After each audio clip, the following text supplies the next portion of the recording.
Agradecemos ao Communion, uma bênção, coração preparado para receber a mensagem agora. No domingo passado, o pastor Alexandre, ele falou sobre o restaurador da história. Deus mostrou para um rei pagão o que haveria de ser até os últimos dias. E nós saímos daqui no domingo passado certos de que Deus, Ele revela os segredos para cada um de nós, das coisas que hão de acontecer. E nós saímos daqui sabendo que há um reino eterno, o qual não passará a outros. O pastor Alexandre hoje vai falar sobre o Deus da certeza. Que Deus te abençoe e te use mais uma vez.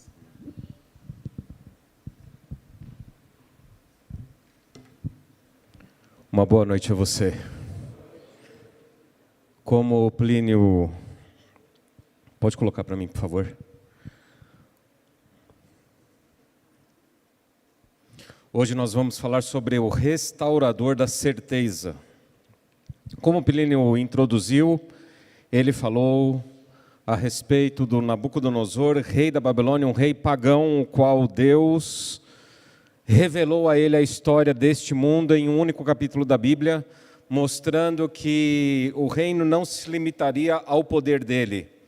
Nós vimos pela profecia que nós estamos já nos pés da estátua na Europa dividida, o qual Deus estabelecerá um reino que jamais será destruído, o reino da rocha eterna, o reino que terá domínio sobre toda a terra. E o verso central que eu comentei com vocês é que há um Deus no céu, o qual revela os mistérios e fez saber ao rei Nabucodonosor o que há de ser nos últimos dias.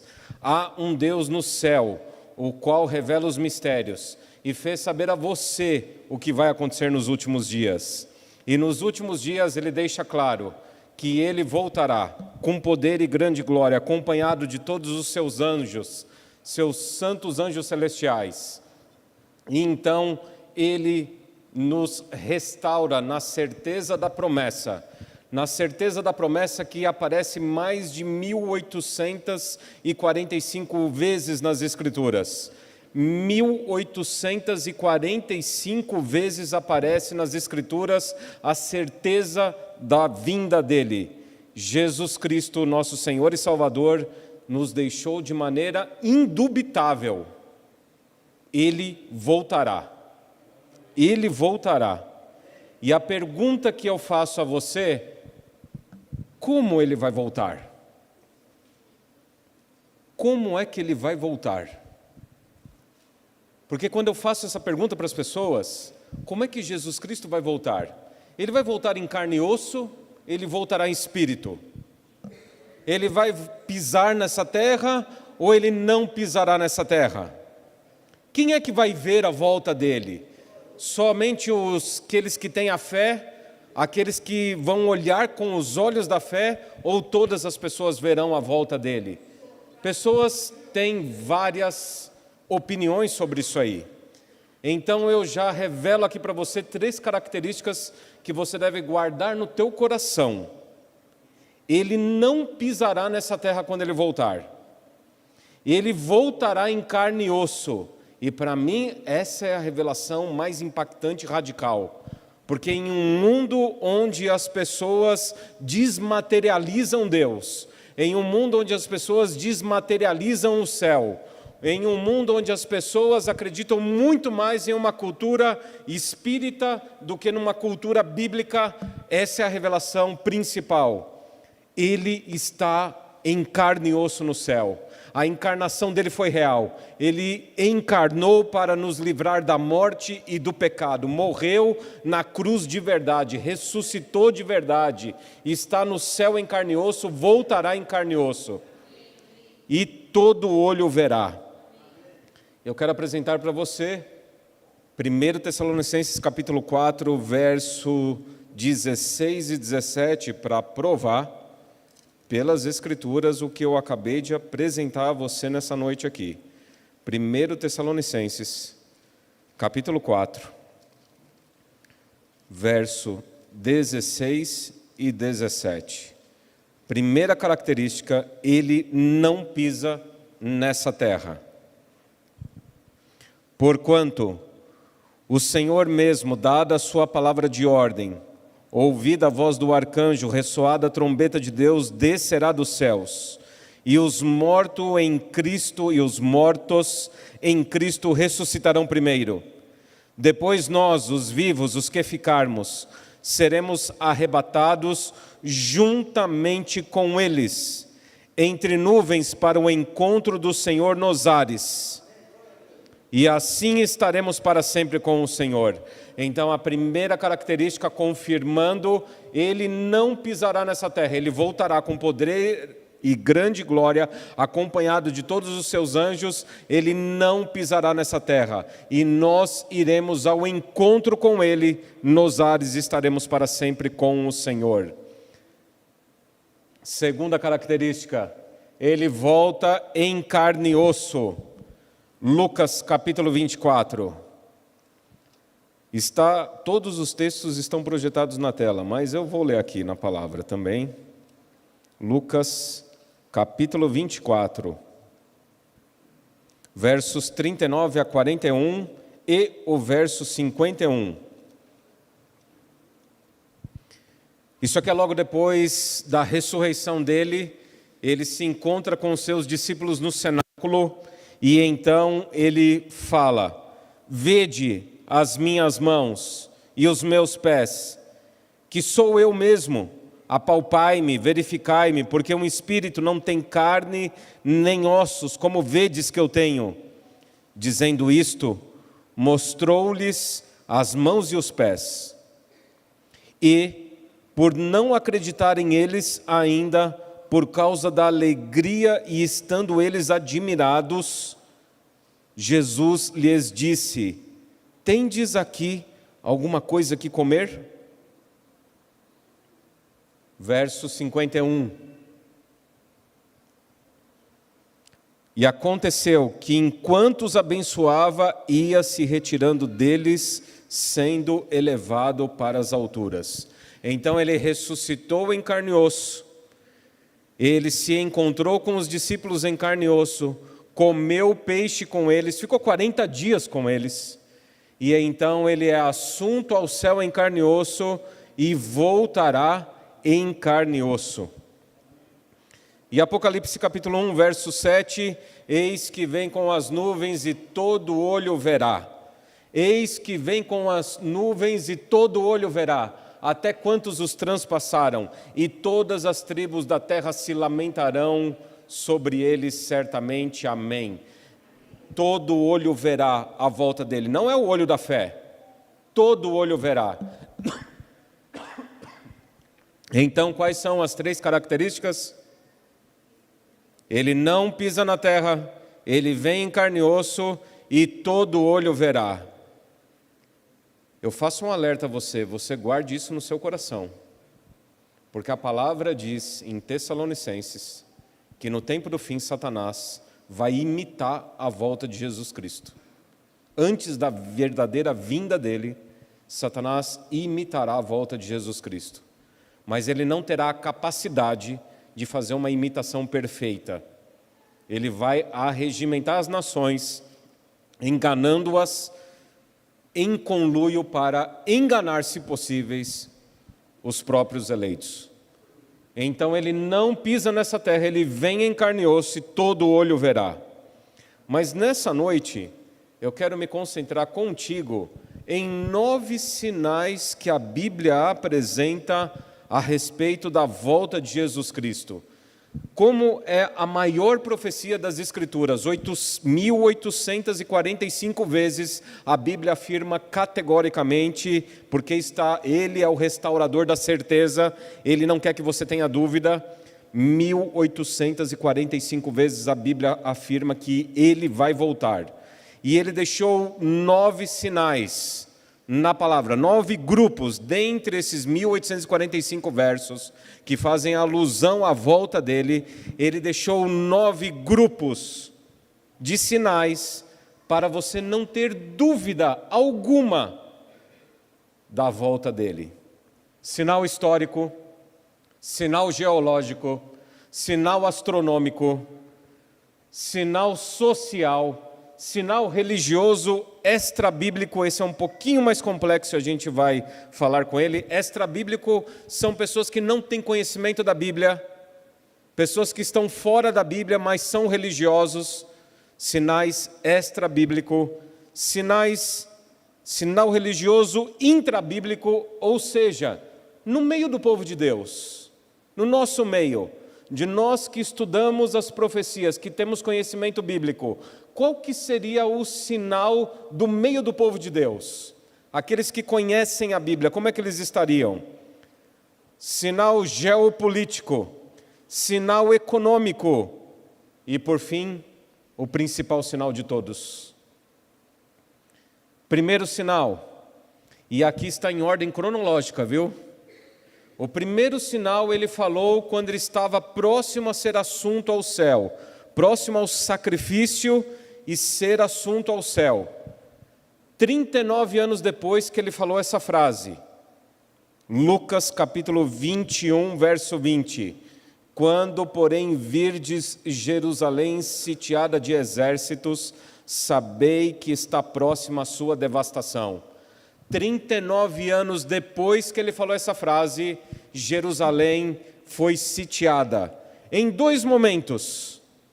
Num primeiro momento, no ano 67, depois de Cristo, o general Cestius Galo, ele cerca Jerusalém. Cercando Jerusalém, os cristãos estavam sobreavisados, por isso que eles foram preservados da maior tragédia da história de Israel.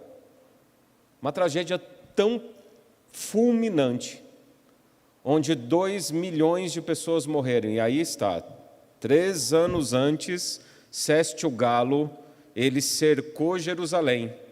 Porém, o imperador de Roma havia morrido.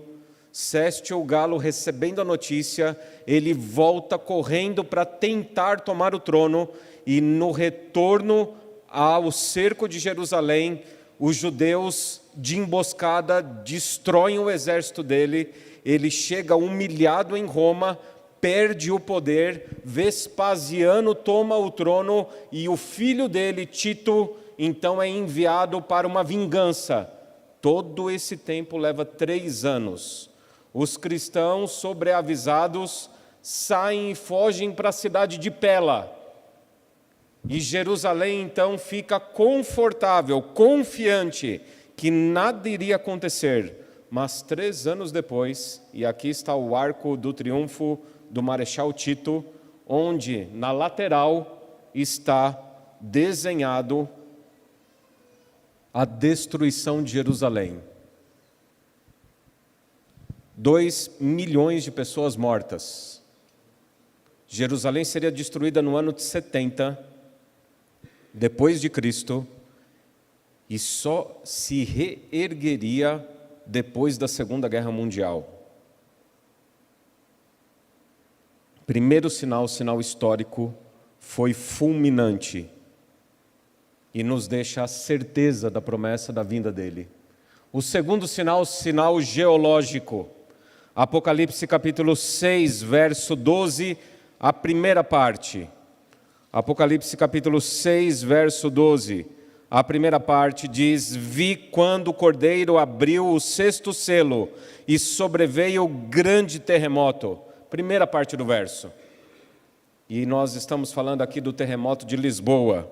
E talvez você esteja pensando, mas pastor, por que o terremoto de Lisboa? Se há tantos terremotos tão poderosos, o terremoto de 2011, por exemplo, no Japão, alterou toda e teve que ser atualizado todos os GPS do mundo, porque alterou toda a dinâmica da crosta da Terra. Mas por que o terremoto de Lisboa, a gente entende e cita ele como o terremoto da profecia de Apocalipse capítulo 6, verso 12? Aí está um estudo do tamanho da magnitude do terremoto de Lisboa de 1755, o epicentro e o gerar de tsunami que abalou o mundo todo. Mas sabe por que a gente coloca esse terremoto específico dentro da profecia? Porque nenhum terremoto causou isso aqui, ó. O terremoto de Lisboa, o desastre que mudou a história e levou a reflexões sobre o papel de Deus. Vários e vários terremotos já houve na história da humanidade.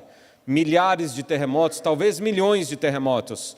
Mas o terremoto de Lisboa, especificamente, foi um terremoto que deu um gatilho psicológico na Europa, onde surge o ateísmo, Revolução Francesa e todos desenrolar da história, como evolucionismo e outras filosofias, neo-ateísmo.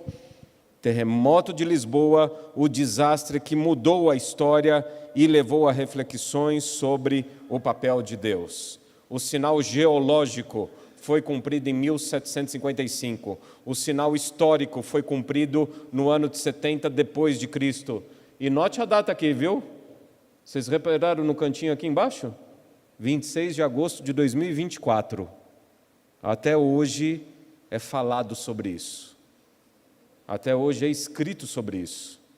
26 de agosto de 2024 é a data de que se trava e até hoje trata do assunto. Na segunda parte de Apocalipse, capítulo 6, verso 12 e verso 13, e Mateus capítulo 24, verso 29, aparece o sinal astronômico. O sinal astronômico é: o sol se tornou negro como saco de crina, a lua toda como sangue, as estrelas do céu caíram pela terra como a figueira, quando abalada pelo vento forte, deixa cair os seus figos verdes. Logo em seguida,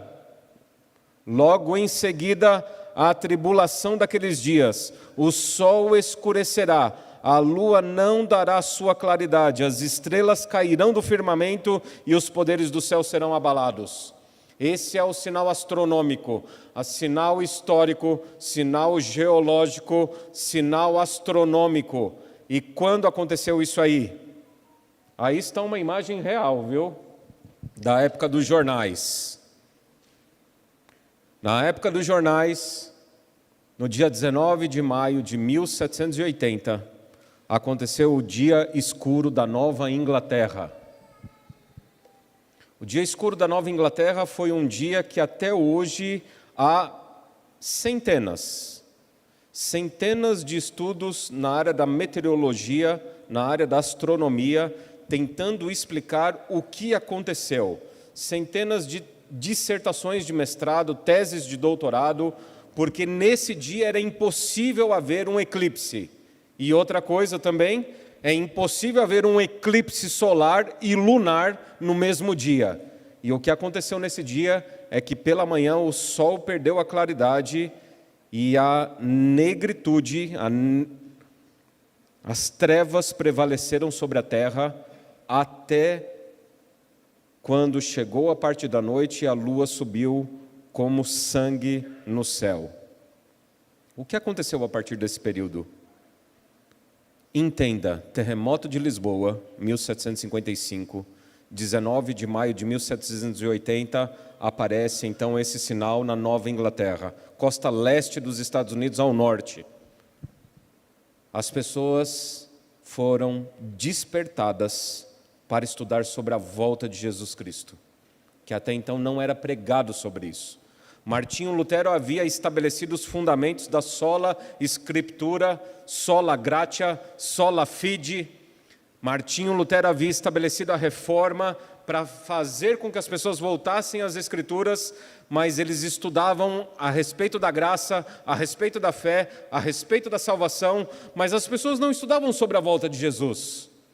Então vem o terremoto de Lisboa, e as pessoas passam então a duvidar da existência de Deus, mas Deus é aquele que restaura a certeza. Deus é aquele que restaura toda a certeza.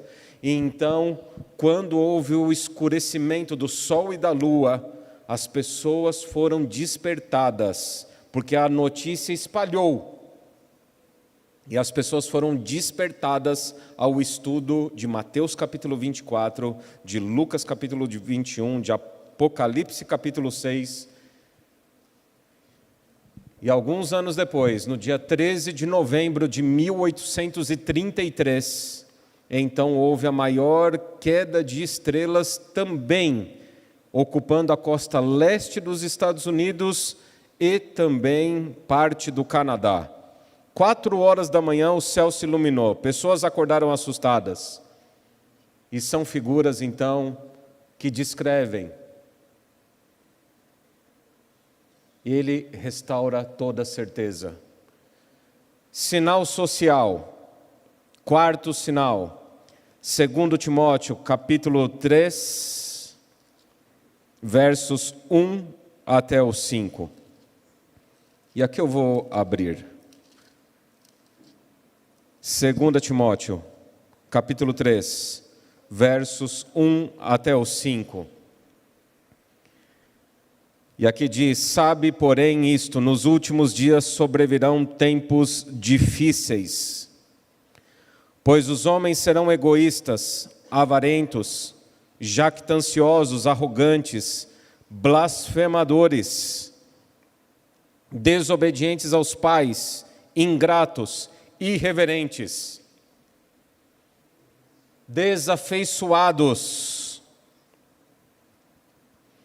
implacáveis, caluniadores, sem domínio de si, cruéis, inimigos do bem, tendo forma de piedade, negando-lhe, entretanto, o poder. Foge também destes.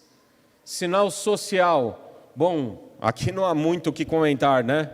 Que mundo que vivemos, um mundo de trevas, onde os valores estão sendo invertidos, onde o que é errado é exaltado, é valorizado, e o certo, o íntegro, o correto é desprezado pela sociedade. Não são só políticos que são corruptos, mas a sociedade está fundada na corrupção. Porque as pessoas buscam mais prazeres do que serem amigos de Deus. Pessoas têm uma aparente piedade, estão preocupados com a sociedade, mas ao mesmo tempo vivem segundo aquilo que querem, da maneira que querem. Sinal social. Esse é o mais polêmico, né? Romanos capítulo 1, versos 24 a 32. E a gente não pode deixar de falar por causa do politicamente correto. E isso aqui rende cadeia hoje em dia, hein? Romanos capítulo 1. Vamos lá.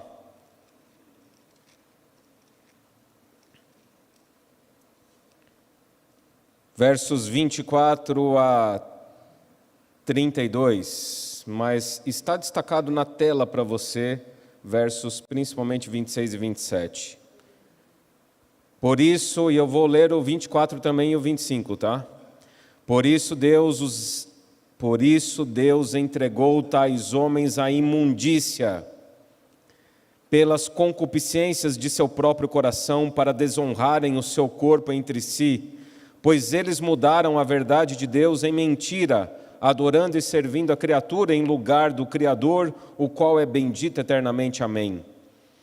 E aqui vem então: por causa disso, os entregou Deus a paixões infames, porque até as mulheres mudaram o modo natural de suas relações íntimas por outro contrário à natureza.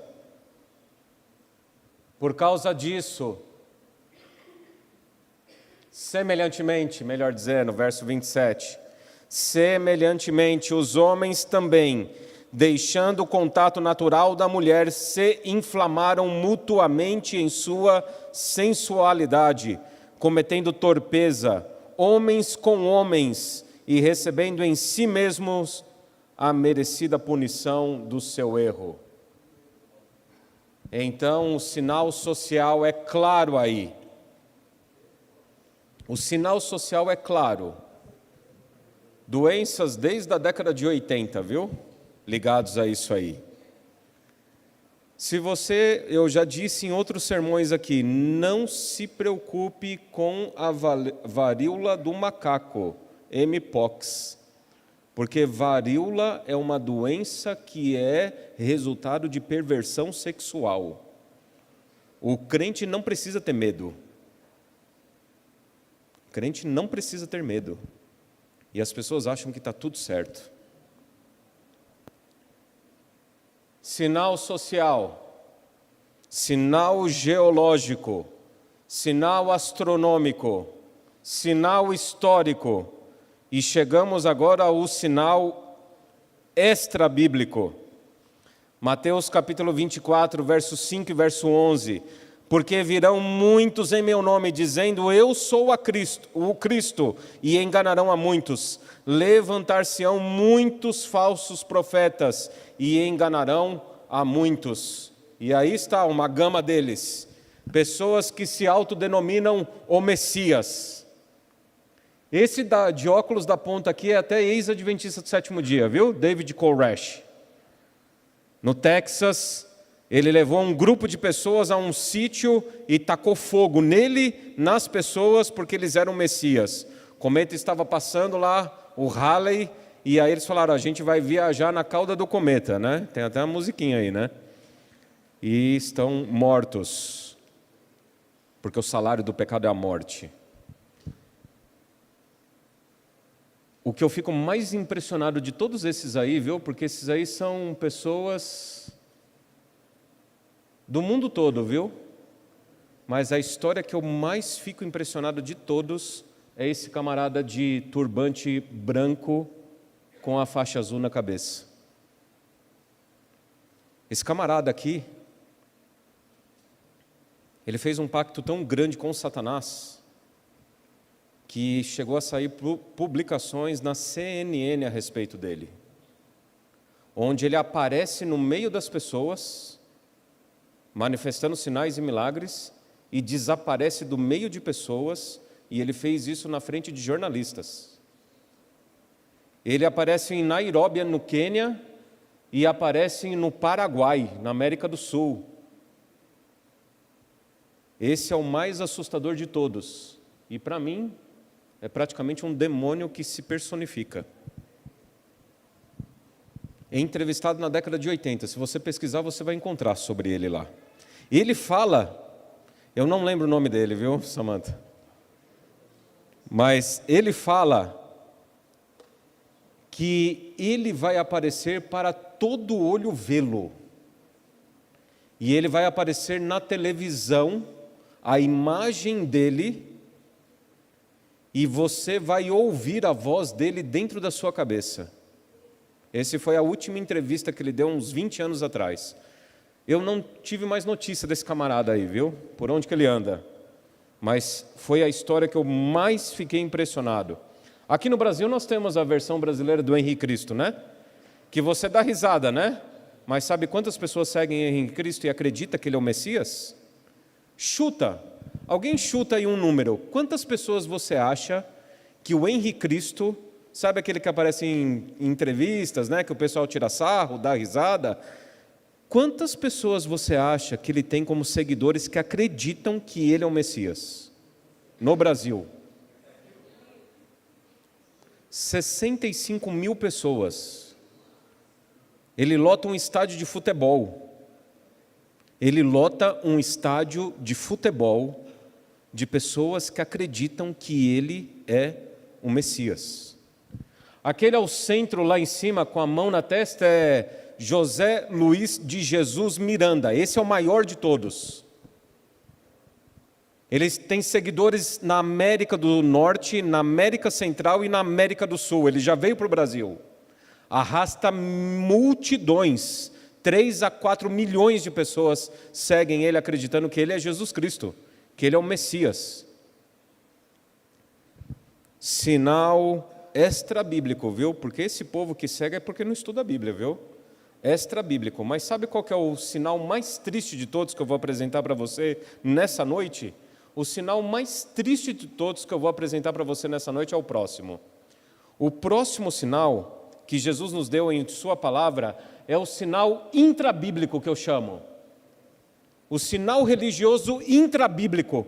Como é que as pessoas que creem na palavra, pessoas que estudam a palavra, ou seja, nós, nosso povo, como é que o nosso povo estaria no tempo do fim, para a volta dele? E é triste de ver essa realidade aí, onde, segundo Pedro, capítulo 3, versos 3 e 4, diz o seguinte: tendo em conta, antes de tudo, que nos últimos dias virão o quê? Escarnecedores, com os seus escárnios, andando segundo as suas próprias paixões e dizendo: onde está a promessa da sua vinda? Porque desde que os pais dormiram, todas as coisas permanecem como desde o princípio da criação. Olha só que coisa triste esse verso, porque eles acreditam na criação, eles confessam que eles são herdeiros da promessa, crentes, os pais dormiram, mas eles não acreditam mais na volta de Jesus Cristo. E essa noite eu pergunto a você, como está a sua fé? Você acredita ainda na volta de Jesus Cristo? Ou você já volta para sua casa e acha que Jesus Cristo vai voltar daqui 1000 anos? Daqui 100 anos? Daqui 400, 500 anos? Como está a sua fé? Como está a sua certeza? Porque a palavra diz que nos últimos dias pessoas escarneceriam. Sabe qual a experiência que eu já passei na minha vida pastoral? Isso foi lá pelos anos de 2010. Uma vez fazendo um sermão sobre a volta de Jesus Cristo, eu parei para cumprimentar as pessoas na porta da igreja e teve uma pessoa que olhou para mim, um irmão, olhou para mim, sorriu de canto de boca e falou assim: o senhor ainda acredita nisso? Eu sou 3ª geração de adventista do 7º dia, mas eu não acredito que Jesus Cristo vai voltar. Eu vi isso. Eu vivenciei esse verso no ano de 2010. Esse homem, ele ficava me perseguindo depois, porque toda vez que eu pregava sobre volta de Jesus, ele falava assim: pastor, você não tem outro assunto para tocar, não? Outro assunto para pregar, não? Um escarnecedor, conhecedor da profecia. Como está a sua fé? Tem um vídeo que eu quero mostrar para vocês, é um vídeo famoso, ele não é tão recente, mas só para você entender a gravidade que vivemos.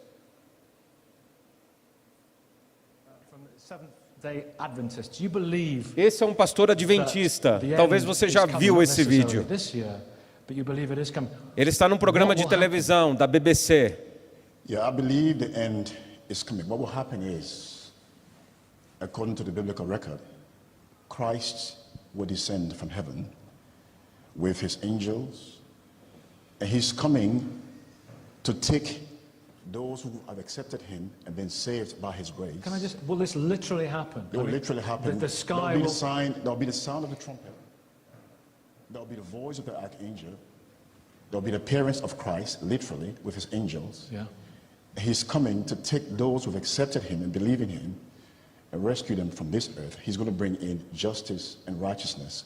Will the sky part? The sky is going to open, according to the biblical record. The sky is going to open. He's going to descend with his angels, and he's coming to take those who've been saved by his grace. Pretty mean-spirited Christ. Oh, no, hang on, listen, wait a minute, wait a minute.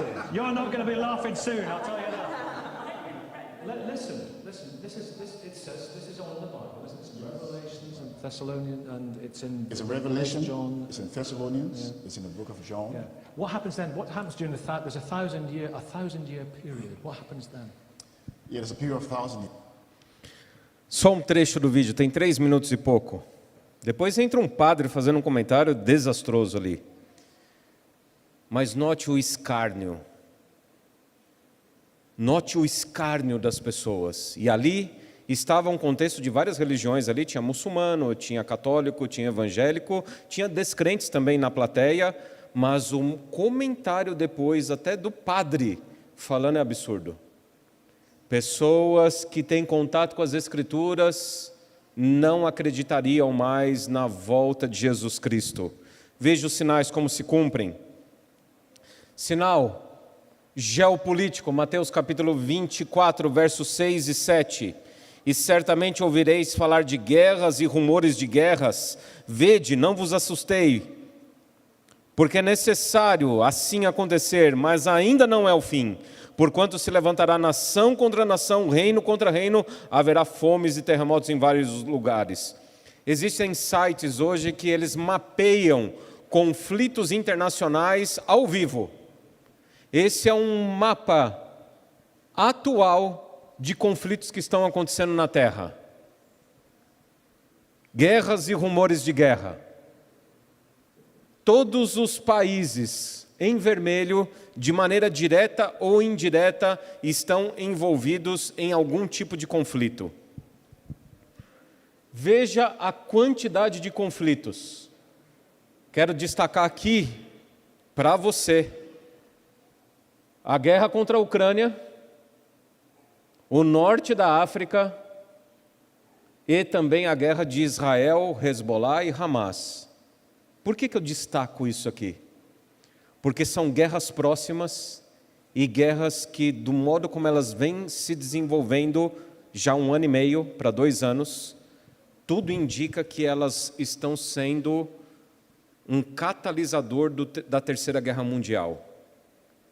Não chama-se ainda Terceira Guerra Mundial, mas o norte da África, Níger, Nigéria, próximo ali a Jerusalém e próximo à Ucrânia, já envolvendo um pouco de territórios da Turquia ali e regiões, já é enxergado por especialistas como a Terceira Guerra Mundial. Não está sendo noticiado Terceira Guerra Mundial, mas já é aceito por especialistas que nós estamos vivendo na Terceira Guerra Mundial já. Sinal econômico. Atendei agora, Tiago capítulo 5, versos 1 até o 6. Sinal econômico é o 8º sinal e o penúltimo sinal. Atendei agora, ricos, chorai, lamentando por causa das vossas desventuras que vos sobrevirão. As vossas riquezas estão corruptas e as vossas roupagens comidas de traça. O vosso ouro e a vossa prata foram gastos de ferrugens, e a sua ferrugem há de ser por testemunho contra vós mesmos, e há de devorar como fogo as vossas carnes. E aqui eu destaquei: tesouros acumulastes nos últimos dias. Eis que o salário dos trabalhadores que ceifaram os vossos campos, e que por vós foi retido com fraude, está clamando, e os clamores dos ceifeiros penetram até os ouvidos do Senhor dos Exércitos. Tendes vivido regaladamente sobre a terra, tendes vivido nos prazeres, tendes engordado o vosso coração em dia de matança, tendes condenado e matado o justo, sem que ele vos faça resistência. E aqui, para você entender como é atual esse verso de Tiago, como é real esse sinal, eu indico você assistir esse filme se você nunca assistiu.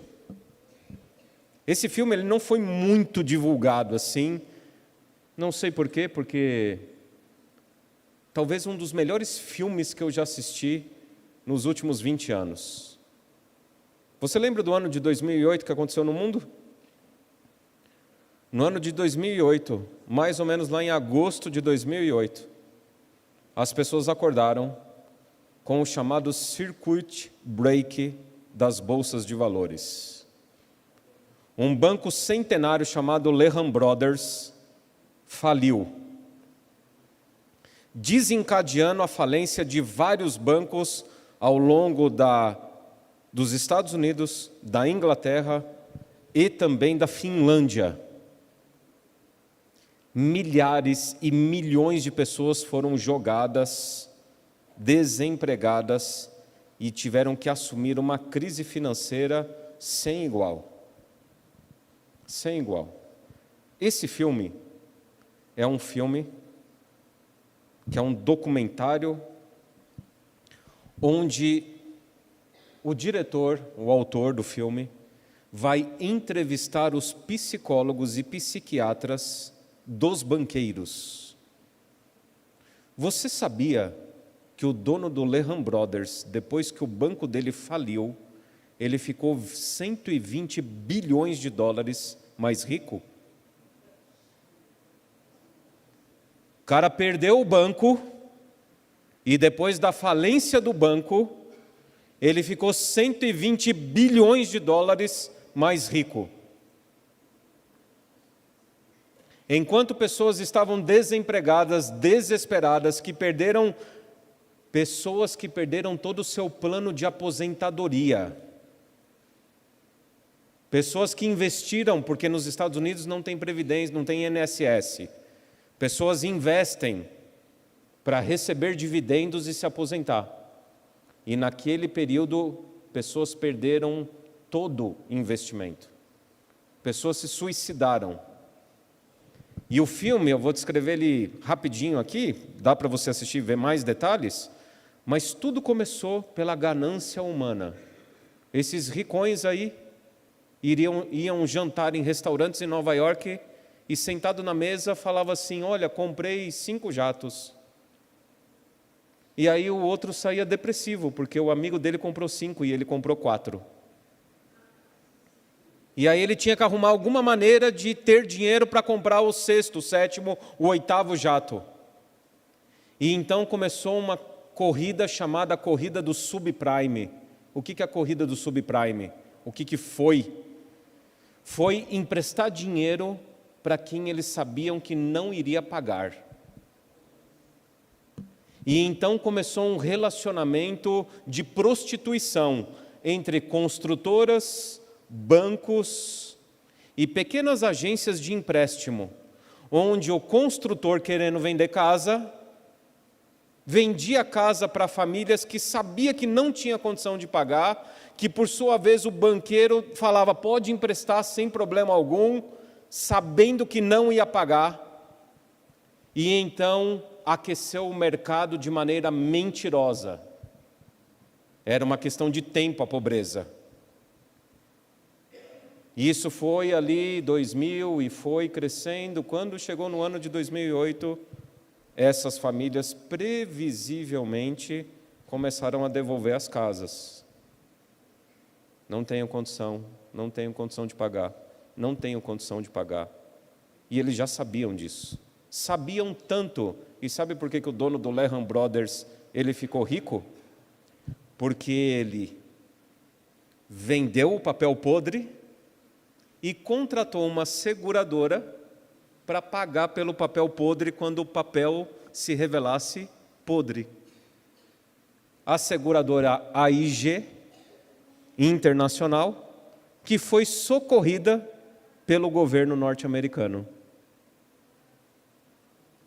Tesouro acumulaste nos últimos dias, a vossa prata e o vosso ouro está corrupta, e os trabalhadores da terra clamam, e o clamor está chegando a mim. Sujeira. Sujeira. E tem sido feito de novo isso aí, viu?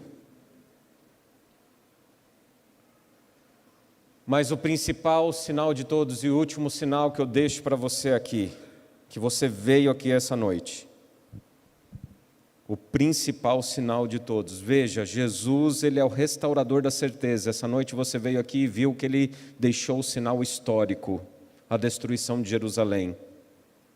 E aconteceu 39 anos depois. Ele deixou um sinal geológico, o terremoto de Lisboa, e aconteceu em 1755. Ele deixou o sinal astronômico no Sol, na Lua e nas estrelas, e aconteceu no dia 19 de maio de 1780 e no dia 13 de novembro de 1833. Ele deixou sinal social, uma sociedade onde busca prazer e desrespeita e desvaloriza todos os padrões morais e sociais. Ele deixou sinal econômico, a acumulação, baseado na corrupção dos últimos dias. Ele deixou os sinais, mas esse é o principal sinal de todos. O Evangelho será pregado a todo mundo. O Evangelho será pregado. E será pregado este Evangelho do Reino por todo mundo, para testemunha a todas as nações, então virá o fim. E eu faço um apelo a você essa noite. Você não pode sair daqui com dúvidas. Jesus Cristo está voltando. Jesus Cristo está chegando. Cuidado com os escárnios. Cuidado com as dúvidas. Cuidado de você viver uma vida nessa correria que a Babilônia te apresenta. E eu falei no domingo passado, as pessoas dão valor ao ouro, dão valor à prata, dão valor ao bronze, dão valor ao ferro, mas o reino de Deus é o reino da pedra, é o reino da rocha. Pessoas estão aí nas suas correrias, mas as pessoas não estão enxergando quão próximo está dele voltar. Ele está às portas. Ele é o restaurador da certeza. Ele deixou 9 sinais, e olha que eu resumi aqui, 9 sinais, e poderia ter mais, poderia ter o 11º, mas 9 eu julguei ser suficiente para você essa noite. 9 sinais para você entender que Ele está chegando. E o que você precisa fazer? O que nós precisamos fazer? Ele vem buscar um povo. Ele vem buscar um povo que creu em sua palavra. Um povo que decidiu viver sob a tutela da palavra. Ele está voltando. Amós, capítulo 4, verso 17. Ele também fez um apelo. Ó Israel, assim te farei. E porque assim te farei, prepara-te. Prepara-te para te encontrares com o Senhor teu Deus. Ele voltará com poder e grande glória. Ele voltará acompanhado de todos os seus santos anjos celestiais. Ele voltará em carne e osso. Ele não pisará nessa terra. Sabe por quê? Porque Ele nos deixou 1841 vezes em sua palavra, dizendo que Ele voltaria. Ele deixou todos os sinais na palavra dEle para que você não tenha dúvida, para que você não vire um escarnecedor, para que você tenha plena e absoluta certeza. E se prepare, porque Ele voltará. Ele voltará e estabelecerá um novo céu e uma nova terra. Ele voltará, estabelecerá um reino que jamais será destruído. Ele voltará e nós estaremos com Ele e Ele conosco e veremos Ele face a face. Viveremos para sempre com Ele. Você precisa ter certeza disso. Você tem que acordar a cada dia você tem que acordar e ter a plena e absoluta certeza. Porque Ele não deixou um sinal, Ele não deixou 2, Ele não deixou 3, Ele deixou 9 sinais. E o sinal mais importante de todos, o 9º sinal, é o que você está ouvindo hoje. Porque esse sinal se cumpre contigo hoje. O Evangelho está sendo pregado, então virá o fim. E você está ouvindo essa noite. E eu oro ao Senhor Deus que você saia daqui crendo no Evangelho de Jesus Cristo, crendo na salvação de Jesus Cristo, crendo que Ele voltará e em breve estaremos com Ele no novo céu e na nova terra. Que Deus abençoe e guarde vocês.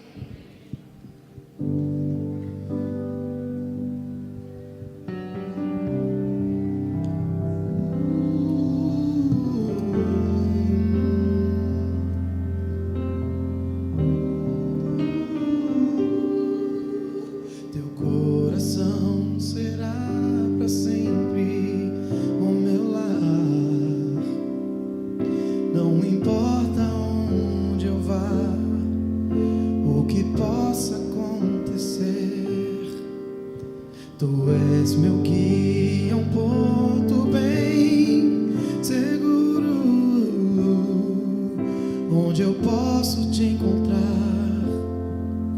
e o perdão então buscar. Ali vou descansar em águas tranquilas. Ali vou refletir. Foram tantas falhas, meu Senhor. Será que vou aprender com tantos erros? Preciso entender, eu não posso viver sem ti, Jesus. Tuas mãos têm me guiado e teu amor mostrado que não preciso mais temer. Teu coração será meu lar.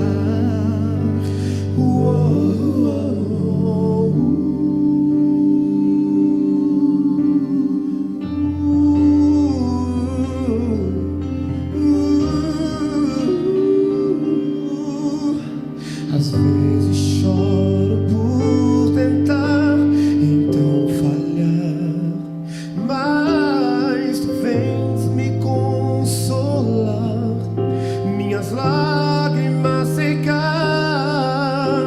E quando pego minhas asas pra voar, tu me levas a um lugar onde eu posso descansar. Ali encontrarei misericórdia, pra sempre reinarão o amor e o perdão. Será que vou aprender com tantos erros? Preciso entender, eu não posso viver sem ti, Jesus. Tuas mãos têm me guiado e teu amor mostrado que não preciso mais temer. Teu coração será meu lar. Suas mãos estão sempre abertas para me alcançar, me levantar quando eu cair. Sinto que estou tão distante de Jesus, mas não existe distância que me separe de suas mãos. Será que vou aprender com tantos erros? Preciso entender, eu não posso viver sem ti, Jesus. Será que vou aprender com tantos erros? Preciso entender, eu não posso viver sem ti, Jesus. Tuas mãos têm me guiado e teu amor mostrado que não preciso mais temer. Teu coração será meu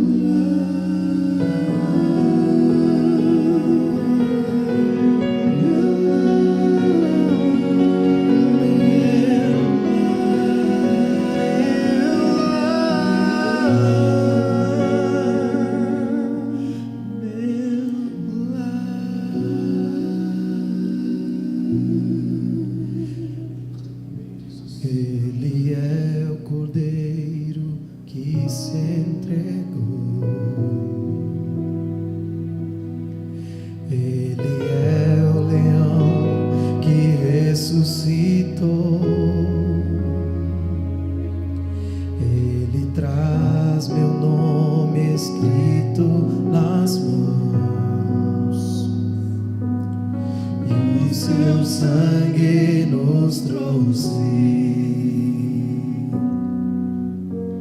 salvação.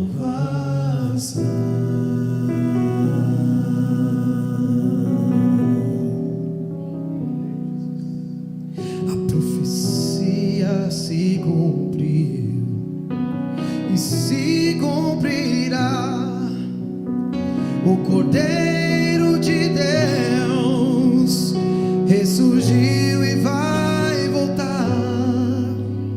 E como posso eu recusar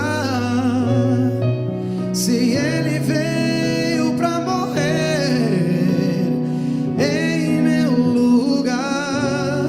Ele é o Cordeiro que se entregou.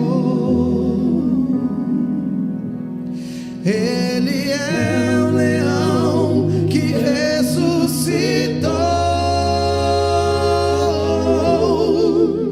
Ele traz meu nome escrito nas mãos, e o seu sangue nos trouxe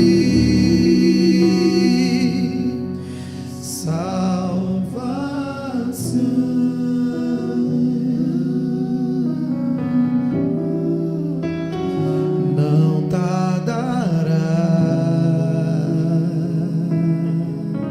Quero ver você louvando o nome de Deus. Cristo irá voltar. Não tardará. Eu quero fazer um apelo a você essa noite. Você não pode sair com dúvida daqui, porque Ele é o restaurador da certeza. 1845 vezes Ele deixou escrito na palavra dele que Ele vai voltar. Ele deixou todos os sinais na palavra dele para que você tenha certeza absoluta: Ele vai voltar, e Ele não tardará. E eu quero fazer um apelo a você: toma a decisão de se entregar a Jesus Cristo. Toma a decisão para que Ele seja o Senhor da tua vida em todas as áreas, sob todas as circunstâncias. Declare nesta noite, declare nesta noite que Ele é o seu Senhor, que Ele é seu Salvador, e que Ele voltará, e que Ele é o seu Rei. Renove a sua aliança com Ele nesta noite. Creia na volta dEle. Pregue sobre a volta dEle. Anuncie a volta dEle para as pessoas. Alerte as pessoas, porque Ele voltará. Ele não tardará. E eu quero fazer uma oração contigo. E eu convido você a ficar em pé neste momento, para que você renove a aliança, a certeza, porque Ele é o restaurador da certeza. E Ele está voltando. Ele está voltando. Mas Ele precisa de você, sabe? Ele precisa de você. Ele precisa de vocês. Ele precisa de mim. Ele precisa de cada um para avisar as pessoas, porque Ele vai voltar, e Ele quer salvar. Ele não quer que nenhum pereça, Ele não quer que nenhum se perca. Ele é um Deus que grita: eu estou voltando, 1845 vezes. Ele é um Deus que deixou sinais na história, no sol, na lua, nas estrelas, na sociedade, na economia, na teologia.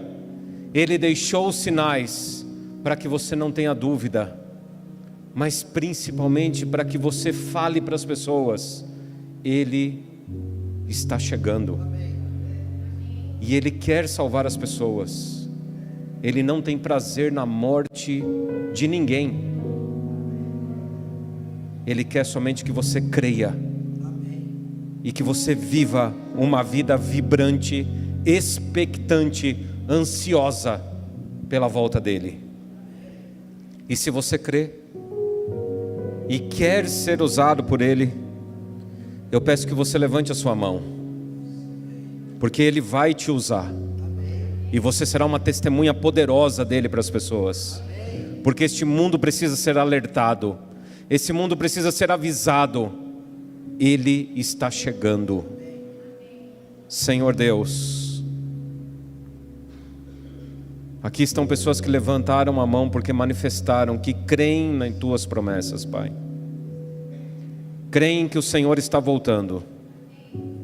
Pai, toma-nos em tuas mãos, batiza-nos com teu Santo Espírito poderosamente, Senhor. E usa-nos poderosamente para testemunharmos, pregarmos, avisarmos, anunciarmos que o Senhor está voltando. Desperta-nos, Pai, como nação, desperta-nos como povo, usa-nos como soldados, como arautos do Teu Evangelho, como pregadores do Teu Evangelho, Senhor. Usa-nos para alertarmos e darmos o último aviso a esta última geração, porque o Senhor está chegando. Pai, toma-nos em Tuas mãos, batiza-nos com Teu Espírito. É o que lhe rogamos em nome do nosso Senhor e Salvador Jesus Cristo. Amém. Amém. Amém.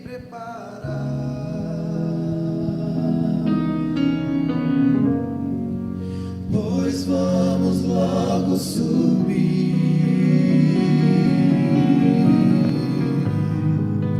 e quero junto a você lá no céu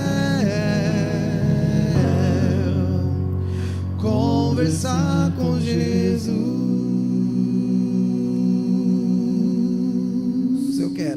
Eu quero me preparar.